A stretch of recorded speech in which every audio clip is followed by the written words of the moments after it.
What's up, everybody? Welcome to another episode of China Update, where I provide you guys with the most up-to-date political, economic, and geostrategic analysis on the world's number 2 economy.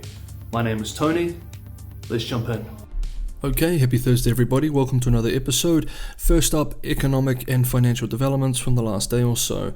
And we have a lot of bad news to cover, actually, on the economic front. This week, at a special event, China's Commerce Minister warned that trade and consumption are both going to perform badly in China this year, and stressed that Beijing must, quote, do everything possible, end quote, to lift domestic consumption. Some economists have warned that in the past, spurring domestic consumption has always meant doing so indirectly by expanding investment in infrastructure and increasing subsidies to manufacturing. One Beijing-based specialist observed that the result of this has usually been, ironically, deeper demand imbalances and bigger trade surpluses, and that this will probably happen again, pointing out that already the industry minister promised this week that Beijing would, quote, ramp up efforts to ensure stable industrial operations by beefing up policy support for key sectors and encouraging investment in manufacturing, end quote. Moving on, according to the fairly reliable Caixin China General Services Business Activity Index, which was published today, China's services sector expanded at the slowest pace in 6 months in February. The index fell to 50.2 in February from 51.4 in January. A number above 50 indicates an expansion in activity, while a figure below 50 represents a contraction. Caixin's lead economist observed regarding the data, quote, from January to February, several regions across China, including Jiangsu province and the Guangxi Zhuang and Inner Mongolia autonomous regions, suffered flare-ups of COVID-19. Epidemic control measures were strengthened, which restricted transportation and sales.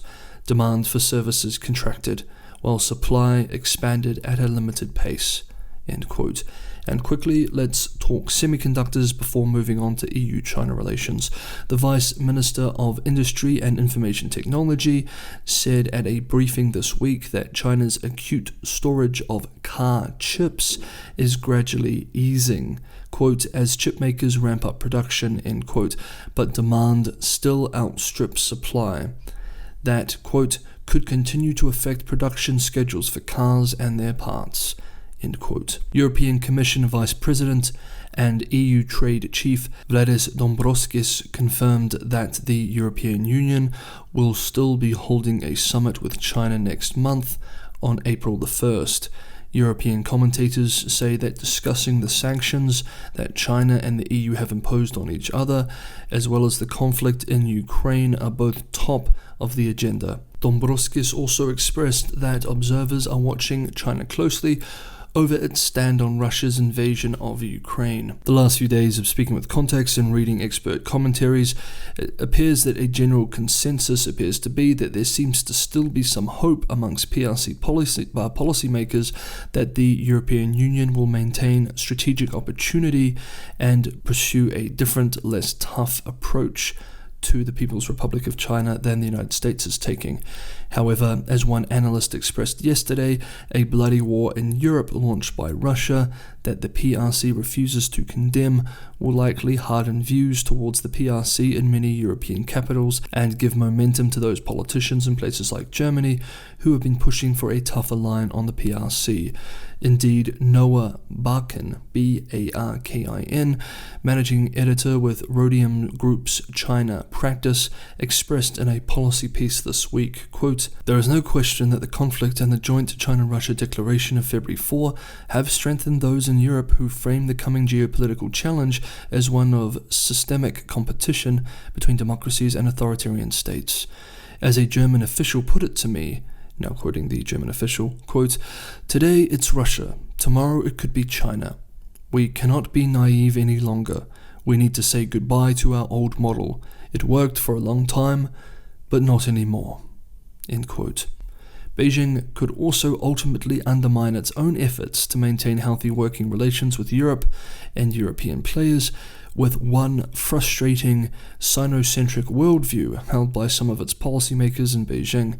To put it crudely and simply, this is the idea that there are only two places in the world, essentially, China and everywhere else, and that China is independent and with agency, and that everywhere else has no agency and is simply under the thumb of the United States. When I studied and worked in Beijing, I encountered this worldview often in both officialdom and within the intelligentsia. I have seen on many occasions well-connected analysts in Beijing express that the only reason why China and Europe are experiencing issues is because of the influence of the United States, playing down or simply refusing to acknowledge that there exists native concerns among Europeans themselves. For example, this is what a research fellow at the highly influential Chinese Academy of Social Sciences Institute of European Studies in Beijing expressed to state media this week. Quote, "The China-EU summit is the important link to maintain the stability of bilateral cooperation. EU leaders should take this opportunity to exchange thoughts with China. But one of the most important prerequisites is that Europe must achieve strategic independence and not follow the US all the time or become an accomplice of the US to contain China." End quote. Okay, now moving from EU-China, let's transition to US-China, and specifically around the key geopolitical issue of Taiwan. With the current global instability, we are seeing more agitation across the Taiwan Strait. Yesterday, we discussed a special trip of former high-level US officials to Taiwan on Tuesday, as well as comments from former Japanese Prime Minister Shinzo Abe, who called on the United States to abandon its decades-long policy of ambiguity in favor of a policy of clearly articulating defense of Taiwan, or a commitment to defending Taiwan in the event of an invasion. Both moves were not received well on the mainland. The US guided missile destroyer USS Ralph Johnson also recently sailed through the Taiwan Strait. Then on Wednesday, former US Secretary of State Mike Pompeo, who is not liked at all in Beijing, also arrived in Taiwan. According to Taipei, Pompeo, who has also led the CIA, Central Intelligence Agency in the United States in the past, will meet with Taiwan leader Tsai Ing-wen and address a forum. In the face of all this, the mainland is not backing down, and several leading security analysts have observed that the rhetoric coming from the mainland relating to the US-Taiwan relationship and Taiwan policy generally has become more aggressive in recent weeks, even more than usual. For example, this is what Foreign Ministry spokesperson Wang Wenbin said at a press conference this week in response to the US moves described above. Quote, "If the US wants to embolden the Taiwan independence forces in this way, then we have this to say to the US. Such moves will only accelerate the demise of the Taiwan independence forces. The US will also pay a heavy price for its adventurous act. If the US tries to intimidate and pressure China in this way, then we have a stern warning for you. Your so-called military deterrence will be reduced to scrap iron as it crashes upon the Great Wall of Steel that is 1.4 billion Chinese people." End quote. With the war in the Ukraine, we of course need to ask, in what ways is the US alliance system in East Asia analogous to NATO? Paul Hare, a professor at the George Washington University, is one of several experts who have discussed this in recent days. Writing in the National Interest, he commented yesterday that from Beijing's perspective, the counterpart of Washington's support for NATO expansion in Europe has been its incrementally tighter embrace of Taipei over roughly the same period. Quote, "Chinese leaders routinely complain to and warn Washington about the potential implications of this trend, just as Putin has warned Washington for decades about the implications of NATO expansion." End quote. Yet Washington routinely denies that there has been any substantive change to its One China policy, and in many ways there has not been a substantive change to its One China policy, and, quote, "instead attributes rising tension across the Taiwan Strait exclusively to Beijing's coercive and uncompromising nature, expansionist ambitions, and or Xi Jinping's personal desire to achieve unification." End quote. In this explanation, neither Washington nor Taipei have altered the status quo or retreated from any prior commitments regarding One China. And last up, the Evergrande housing crisis. As always, guys, if you enjoy the content, it's a huge help if you hit that like button. It really does help for a small channel like this. And if you're watching for the first time, you enjoy the content, we release one of these every day, maybe consider subscribing. Yesterday, we ended the video with a comment from analysts with the China-based property think tank China Real Estate Information Corp discussing the massive slowdown in property sales in January and February. They observed, quote, "Current policy easing measures are not comparable to those in 2008 and 2014, and so have been far from sufficient to reverse the market decline." End quote. For each of those years, authorities launched large-scale stimulus to offset downward pressure on the economy. This time, however, stimulus has been much more measured, though debt continues to race forward. It is believed that policymakers in Beijing are worried that large-scale stimulus, like say in 2008, is simply too risky this time. Debt is too high and bubbles are everywhere in sight, of course most notoriously in the property sector.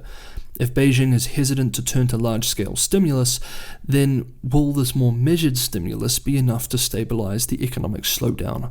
In a research note, economists at Japan-based Nomura Holdings Inc. wrote this week, quote, "Though these bottom-up easing measures might be of some help, they could further dent sentiment among potential buyers who may prefer waiting for additional price declines to buy homes."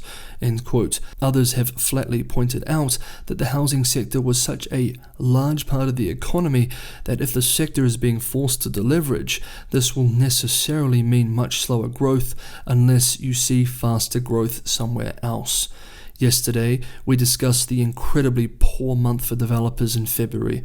The country's top 100 developers sold property worth 401.6 billion RMB, $63.6 billion US in February, down 47.2%, an even deeper contraction than the 39.6% decline recorded in January.